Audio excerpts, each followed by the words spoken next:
Gotta make sure I'm showing you guys the right page. Oh, I know. I'm recording this so I can put it on the forum for people who don't live here in the area. And so the topic tonight is how to write a book and get it read. Right? Is that why y'all here? That's not why you're here. You're in the wrong room.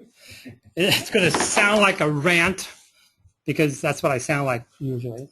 But I didn't say nothing. You got a question already? You said forum or forum? Forum. I'm not going to forum. Forum, forum.com. And so it's going to sound a lot like a rant, but how to write a book using your blog content is where I'm starting from, right? You want to use your blog content. If you're writing a blog, and that's all you're doing is writing a blog, talk to your spouse or your significant other, your boyfriend, girlfriend, or kids or somebody. If all you're doing is writing a blog, ask somebody very close to you to get out a black pen and write a big S on your head and call you stupid. Because it doesn't make sense anymore to just write a blog. Everything you do on your blog is a contribution to what can eventually become a book. And how do you know what goes in the book? Well, you go to your Google Analytics and find out what's most popular and put that in there. Well, that just makes sense, doesn't it? Now, I'm going to give you an example. I'm going to hop back and forth. I sure hope this is recording between.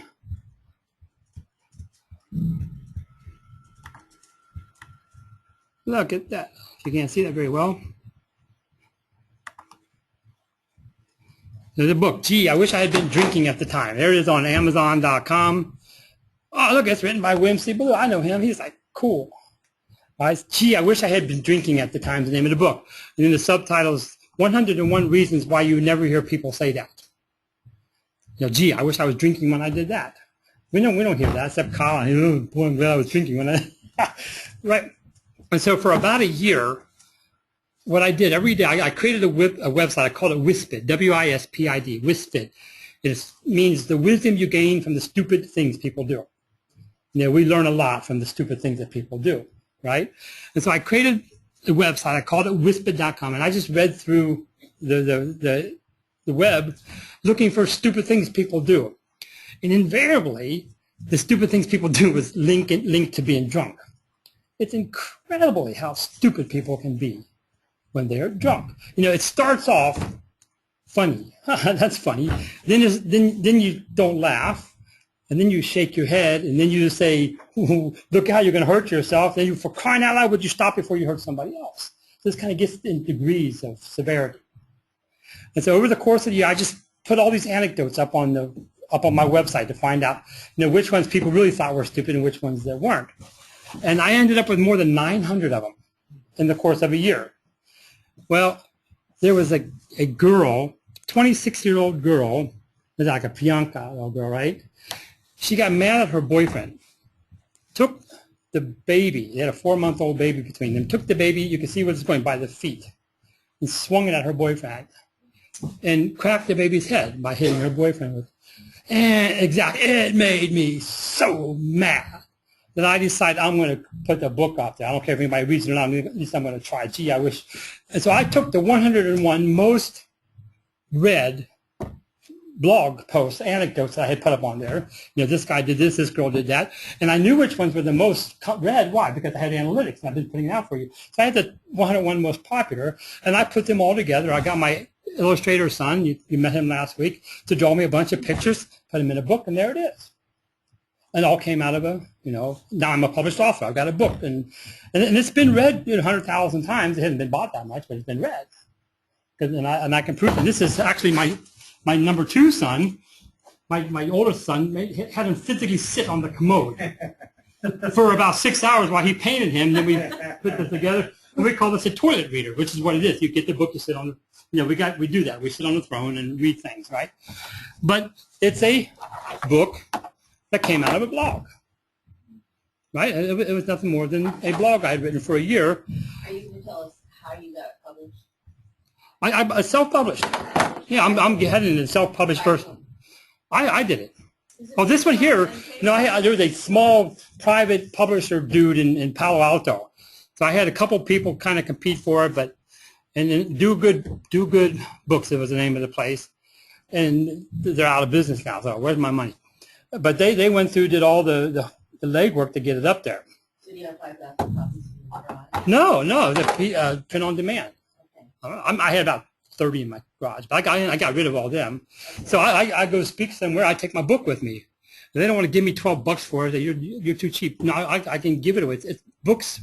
I'll get to the point where books don't make money. They're calling cards. Now, I'll come back to that. Books aren't money makers. They're calling cards. So, but this is a book that was written out of a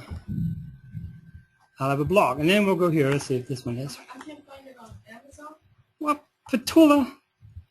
It's there. Yeah, I'm on the Amazon website. So how will we got 20 million people to visit his website? So that was a bunch of blog posts that I've written on BillBallou.com. You know, the personality of the blogger, the whatever the blogger. Who's that? So No. was it on digital or paper? No, you can get a paper version of it, or you can get a digital copy of it. All right, but where I'm headed here, I don't know who gave me half a review. I had to shoot somebody for giving me a 3-star. What's up with that? You get 3 reviews and one of them's a 3. Did you do that, Bianca? John, did you do that? No, but all it is a compilation of blog posts that I knew people would read, that I organized into a form that now I can put them up there like this. Here,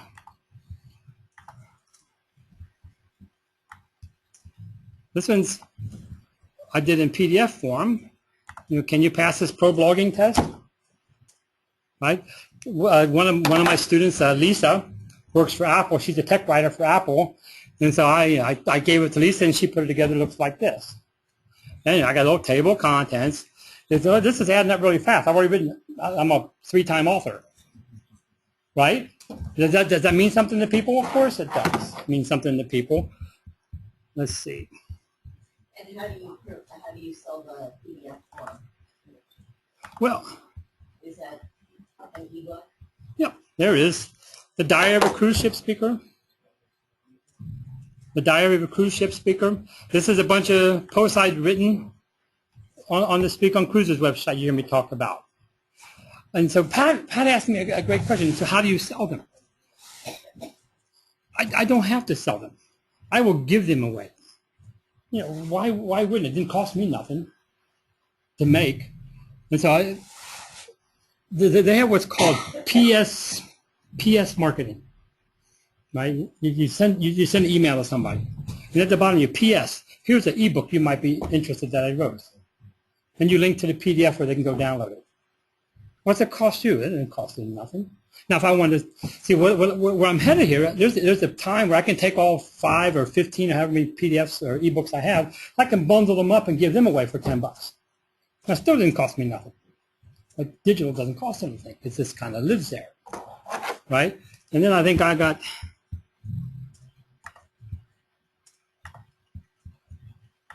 this one.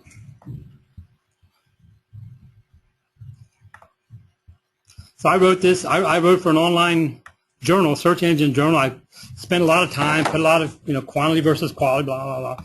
And I knew which ones were popular. I knew which ones get read, and I took them, I aggregated them. I had to write a couple of transition phrases, kind of thing, to kind of link it all together. This turned out to be 80 pages long. Turned out to be 80 pages long.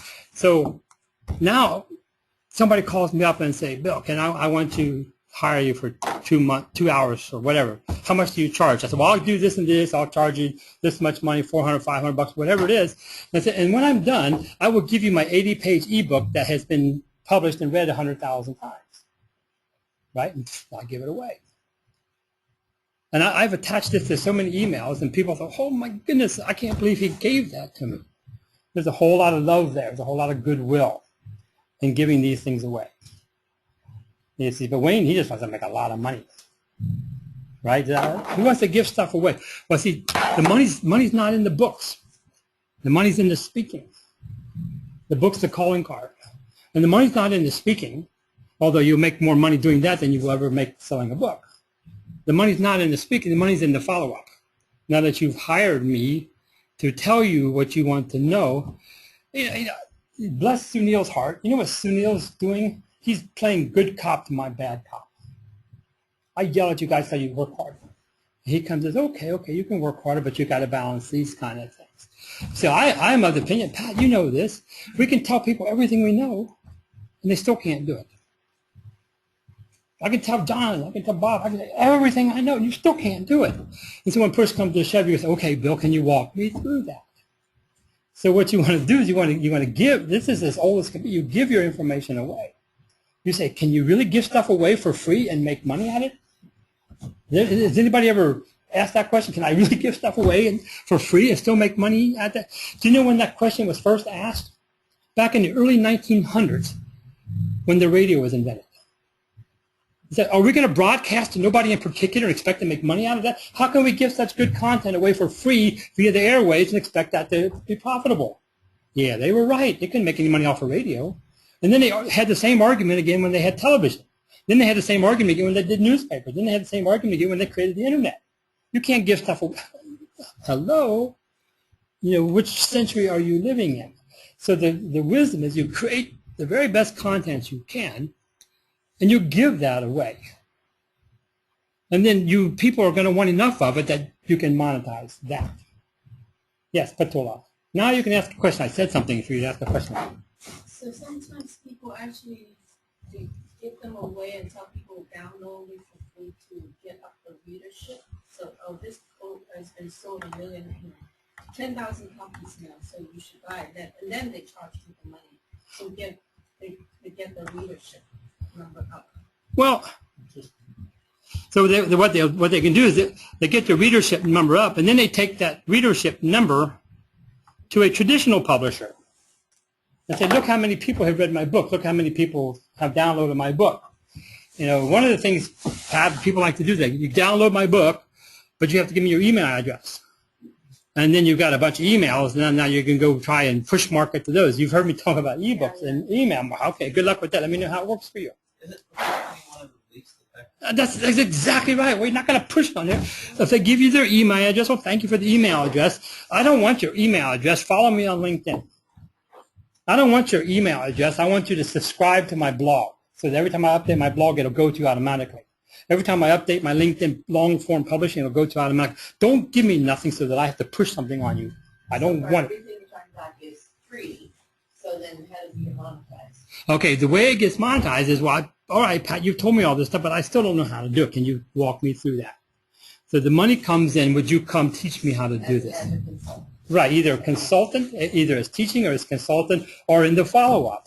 Because Right. as one who has gone to a traditional publisher, Yep. I've got books published by a traditional publisher, your royalty is like 17 cents. You are not going to get rich on the royalty of a traditional publisher. Yeah, I'm headed there. So I have a good friend. His name is Louis Greer. Hey, Louis. And he was friends with Simon & Schuster. You know Simon & Schuster? He knows Simon. Simon's a friend of his. And Simon says, David, ha, ha, ha. Simon says, why would anybody use a traditional publisher anymore? Simon of Simon & Schuster told him, why would anybody use a traditional publisher anymore? Because the cut is so low that why would you do that? Right? And that doesn't bother your readership. It makes them rich. Well, your return on investment is way lower. It's not worth your effort overall. And so I took my how we got 20 million people to show up to this website, and I developed that even further. And I did a good job, and I worked hard on it. I got me a new cover and all that stuff, and then I got a traditional publisher. Their name Kendall Hunt is the name of it, kendallhunt.com. And I hope they listen to this, because then they'll know that they let me down. All right? And so we'll publish your book for you, and we'll market it for you to all of the business programs throughout the universities. I mean, throughout the U.S. Hang on. So we'll market your book to all of them. Well, that's cool. You see, that's when it's worth it, when they'll do the marketing. Okay. What? Most of them won't do it. Well, and so they sent out my book. They sent out a trial copy to 800 or whatever MBA programs throughout the U.S. 206 of them wrote back, said, can we have a copy? And then they lost the contact and email list. Saying, what? And I'm screaming, what in the world's wrong? Why are you losing this? There's 206 people, professors who have 40 to 80 to 180 students each, who want to use this on a regular basis. I went and created a test to go with it so the book could teach itself. All you have to do is read the book, answer the questions, grade yourself, and give it to your professor. Wow, that's an easy job for the. But they lost the list. Well, I screamed so loud. Wouldn't you know it magically appeared? All of a sudden, I got the list. I said, "Give it to me. Give the dumb thing to me, and I'll do it." And so I mailed out all 206 people. No, they didn't do it by purpose. I emailed all 206 of them, and don't you know that so far 5 have written back saying, "I never saw my copy." Okay. They did the marketing. Then they didn't do them. That's the whole point. The whole point is that when you're depending on somebody else, you're depending on somebody else. Now, there are people that I'm not going to say everybody in the world is not dependable, right? But when you go the traditional route, even if they sold the cotton picking book, I'm going to make 17 cents. Well, I actually get like 14% or 15%. It's a $44 book. It's not worth that much, but that's what they charge because it's a textbook. You can charge more for textbooks. So 15% of 44 is what? $10 or no? What's 44 is right? 22 and 44, like $6 a book I can make. I've already sold 40 copies of it. I know that because I made my students buy it. And that is, that's 250 books. And I said, "Where's my 250 bucks?" He said, "Well, we printed some paper copies. Until we recover our money, we can't pay you for that." I said, "Where's that at in the fine print?" I love my editor. I love him. He's a really nice guy. He's a neighbor and all that stuff. But it's not worth it. All the hours and the time and the aggravation and doing my own money after I'm doing my own marketing. I still got these 206 people. I'm going to spam them until they can't stand me anymore because that's right. They're professors at MBA programs and wherever. But my point is who cares what your book is if nobody reads the thing? It's no good if nobody reads it. So what? Books in the U.S. sell fewer than 500. Well, funny you should say that. What am I getting ahead of you? Well, if the publisher didn't send it to the universities, you probably wouldn't have done that yourself, though. They did it for you. This information is a bit old, but we'll go with it. So 79% of all books sell less than 100 copies. 80-20 rule, right? 20-80 rule, right? So 80% of what goes out there doesn't even sell 100 copies. And I guarantee you those 100 copies were sold to the person who wrote it. So they could put them in their garage and carry them around and try to sell them this. So 2004, 1.2 million books, Nielsen, blah, blah, blah, 950,000 out of 1.2 million sold fewer than 99 copies. Another 200,000 sold 1,000 copies. You sell 1,000 copies. You're in the top 15% of the whole wide world there. Only 25,000 sold more than 5,000 copies. Now, what's 5,000? Seriously, what's 5,000 times 17 cents? What's exactly. You see where I'm going here. So the average book in America sells about 500 copies. That's because some of them sell a lot, and the rest of them don't sell anything. 90% of books are non-commercial. 98% of what goes on out there supports the other 2% that's going to make money. It's not that far off from the books the work that you do on your website. The blogging that you do, 98%, that's a little bit too big, but 80% of the blogging you do is going to support the 20% that gets read. If you think, I wrote something, how come people aren't reading it? Because you haven't written enough. You write 100 posts, 20 of them will get read a lot, 80 of them will barely get read. It's like little soldier posts, little sailor posts supporting the fleet. You got a bunch of little people doing a lot of work so that the few people who want to get noticed can get noticed. Make sense? Am I stretching the metaphor too far? You see, the work we do online is what supports the stuff that we really want to get read. So if your end game is, man, I wrote a book, let me know how that worked out for you, right? Because that's definitely not the end game. So Priyanka is going to tell us about her experience. What you're going to do with that book is you're going to turn it into a calling card, right? And then when you got that calling card, that gives you the chance to get in front of that audience. When you get in front of that audience, that's where you start to build your credibility. So how do you build your credibility? How do you build credibility? Well, you either get in front of people or you get in front of people. And the way you get your credibility, Wayne, is you solve more problems than anybody else like you. People come to you because you're the solution man or the solution woman. You've got mojo. You've got credibility. Oh, I kept saying, Bob, wait. Okay, go, Bob. Better hurry up. Author House, the biggest self-publisher in the world, they're in Indiana. You end up making a lot more money per book with them, and except you have to do all your own marketing and that kind of stuff. But at least you know it's going to get done if you do it. And the profit's a little better. It's still not great. Well, yeah, create space and there's others, right? I don't know. Lead pen, fast pencil is a good one. I like fast pencil. Where you can actually take your blog post from WordPress and import it. And then you got to start erasing stuff. It's a lot easier to hit delete than it is to hit input. But you can input your whole blog into a fast pencil sort of thing, and it'll create a book for you. Oh, it looks like a book. Then you start inserting images. If you go online, you can PDF templates for ebooks. It's just not that big a deal. And you think, it's just a PDF. Well, people don't care what it looks like. What they care is, can I get the value out of it? And is there good value in it? Do they care about the content? And that sort of thing. So how you write the book? So what we really want to do is get the silly thing read, right? If we can't get the book read, what good is it? All we did was busy work. So the how, I've been talking how you blog post. Every blog post is a chapter in your upcoming book, or a paragraph or a subheading in your upcoming book. I just wrote a series of posts for speakoncruises.com, how to put excellence in your cruise ship presentation. I got a 6-part series. I put it all in Word doc. Turned out to be about 1,500 words.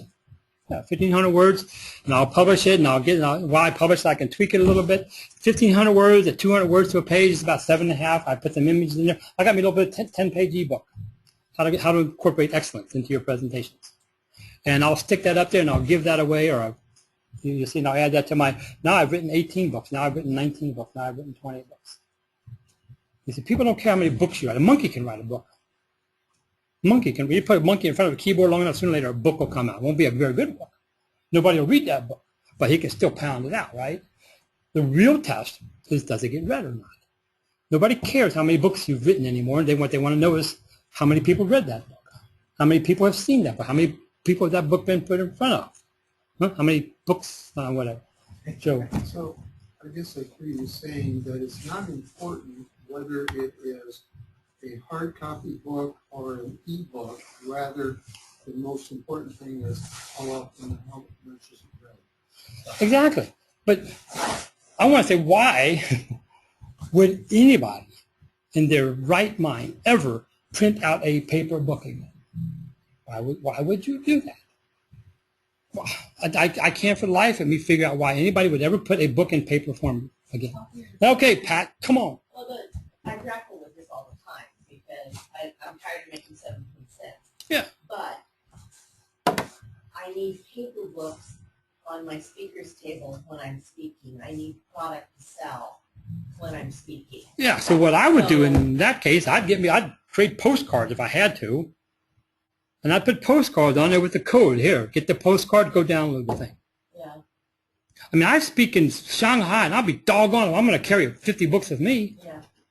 I mean, I travel with my backpack. I ain't taking 50 books with me. I fill up my backpack. It's heavy.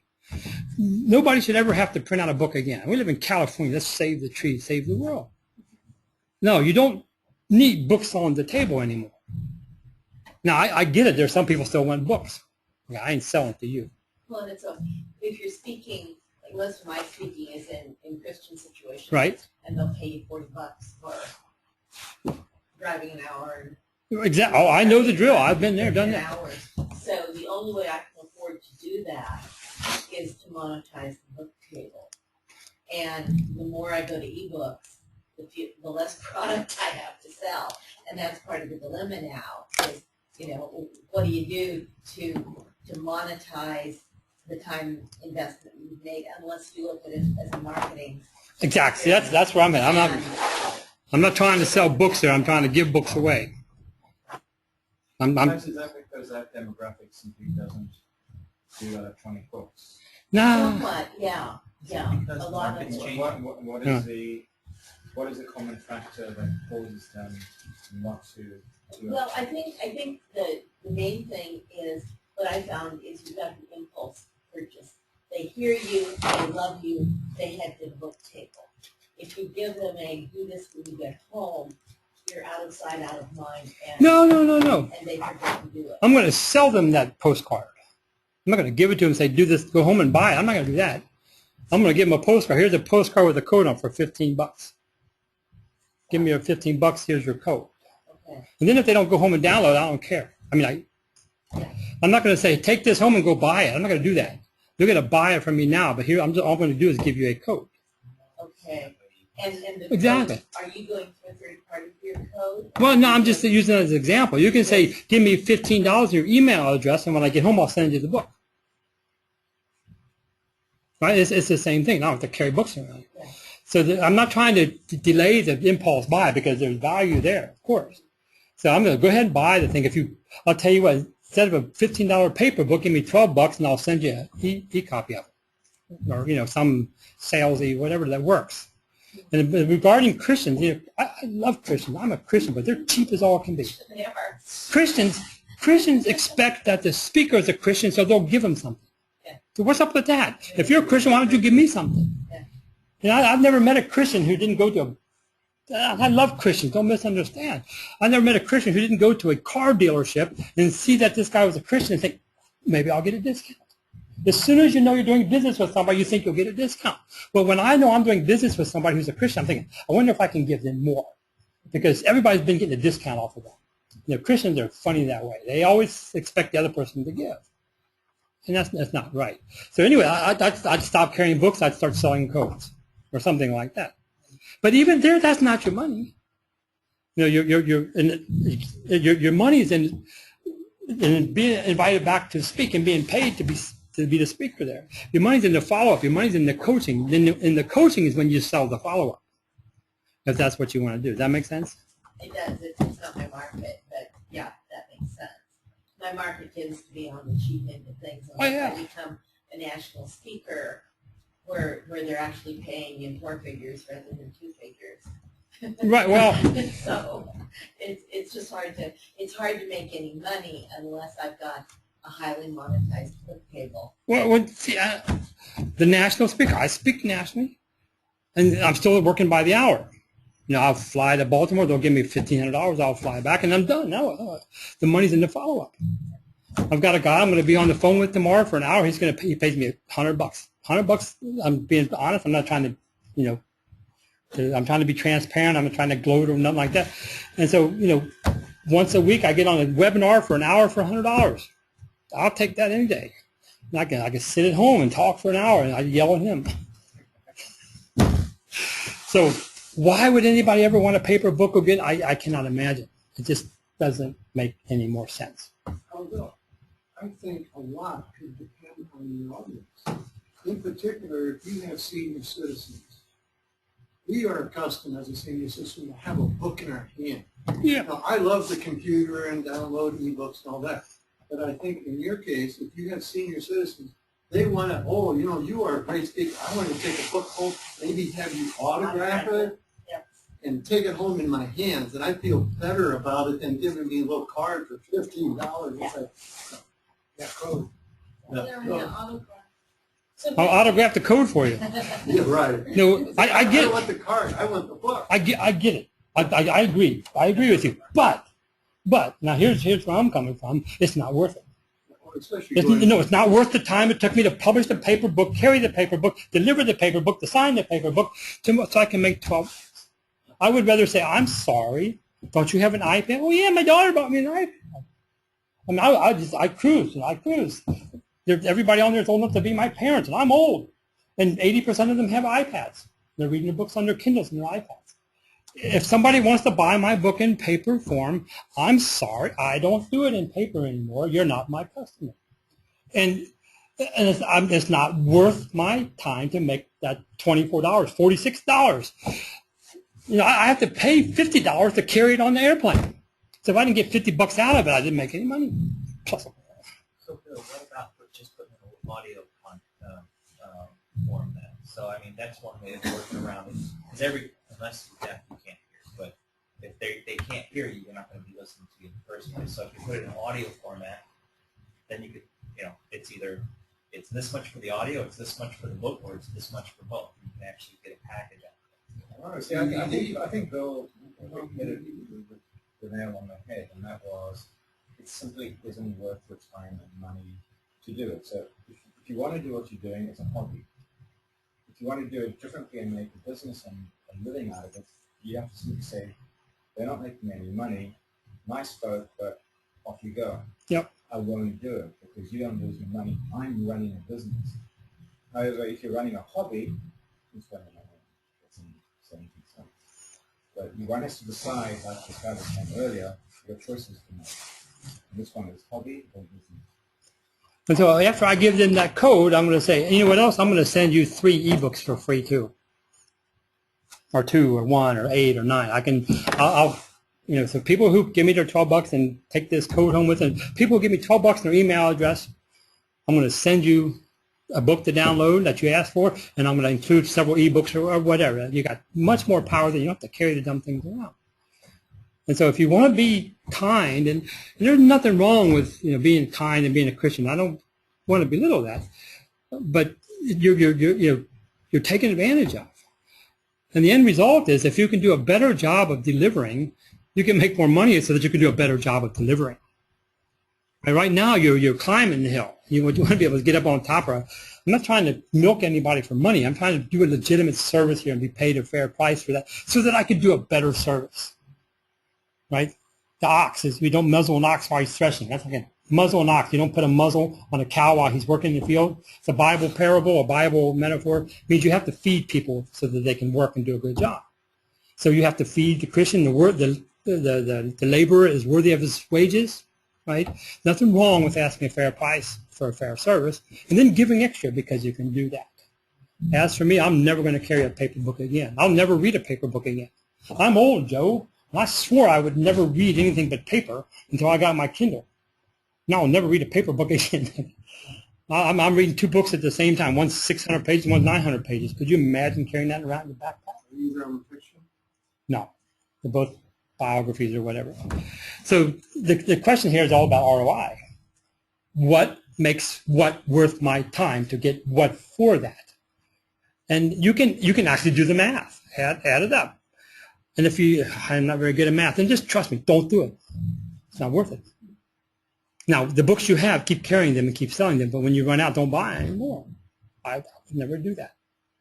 So books are calling card for speaking engagements. Speaking engagements are opportunities for follow-up and consulting, and consulting's an opportunity for following up and providing more content, right? That's where you're going to make legitimate and fair money, and enough of it to be able to justify what it is you're doing.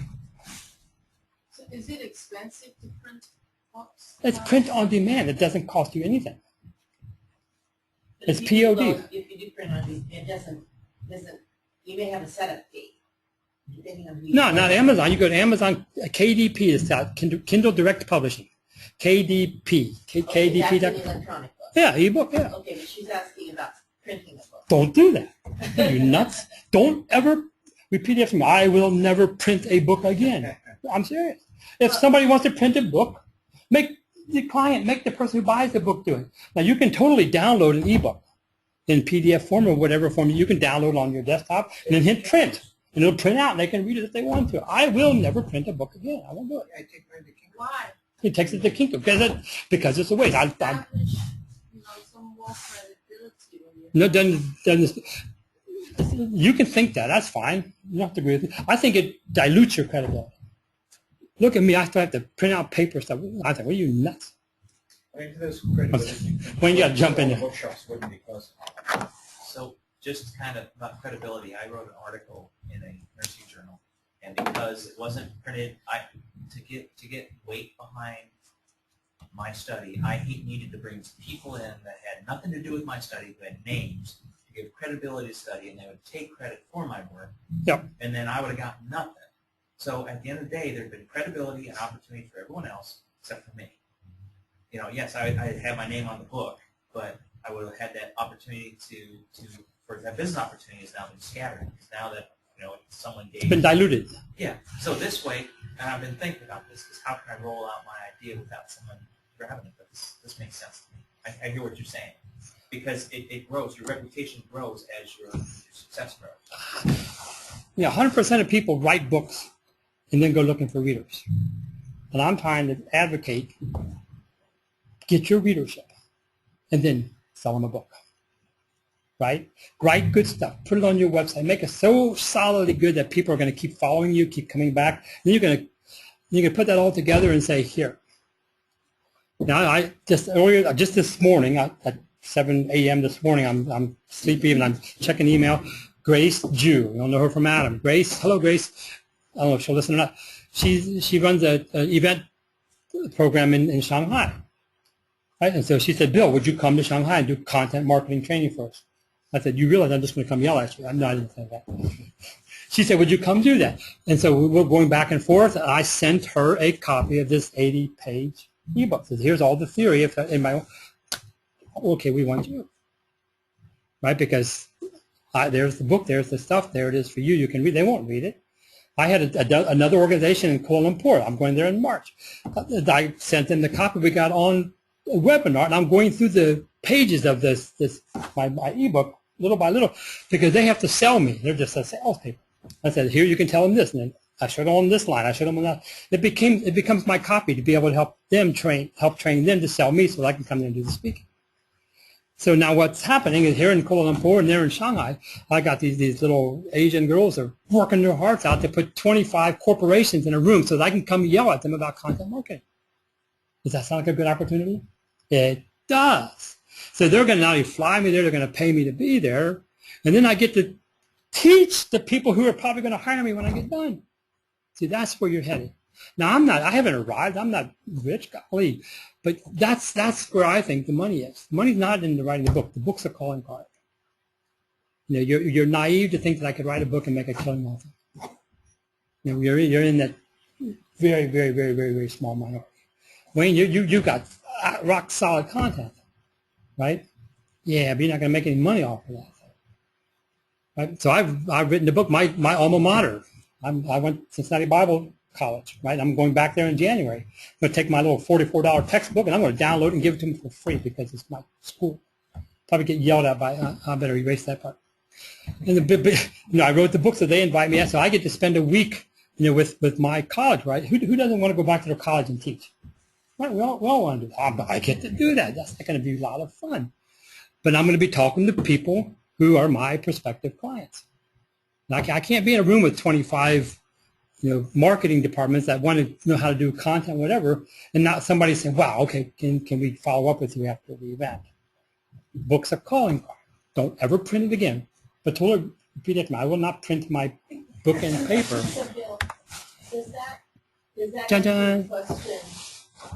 One of the big fears with ebooks and PDFs is you pay $12.99 for my book and you print 100 copies and give it to away. your whole company or your whole Sunday school class or whatever. You're saying that doesn't matter. Doesn't matter to me. Give it away. Because you're not trying to make money on the book. The best thing that could happen to me is 100 million people in China steal my book and read it. That would be cool, right? No, we don't care about that. Let them steal. Let them run with it. Because the truth is, I can tell people everything I know, and what? They still can't do it. So, I mean, someone will do it. Someone will get away with it. Okay, if you don't want to hire me, I don't want to work with you anyway. So, the truth is, that argument has been waged a long time ago. Who can give anything away for free and still make money at it? Ask Marconi how that worked for him. I think your experience is different because you're teaching internet stuff, so it works better digitally. But if I were a chef, I write recipes, it has to be in books. No, if I were a chef, I'd have me a 7-inch tablet, and I'd stick it up there so I could work off the tablet. My son is a Luddite. He's only 30 years old. He's still a Luddite. But he'll stick hang on. Let me finish. He'll put the computer up on his screen and he'll slide this right place. Go ahead. No, and they're not my market. They're not. I'm not going to spend the money so I can sell to them. Cookbooks, I have to have it. Okay, I disagree. Right? I disagree, John. No, because you do say a 100-page cookbook in PDF, and I find. Okay, we're going to keep arguing about this. I'm going to stop the and recording I here. print. Thank you all for listening. Where's the? Keep talking. I'm just closing out You know the. what it is? Hmm? You know, I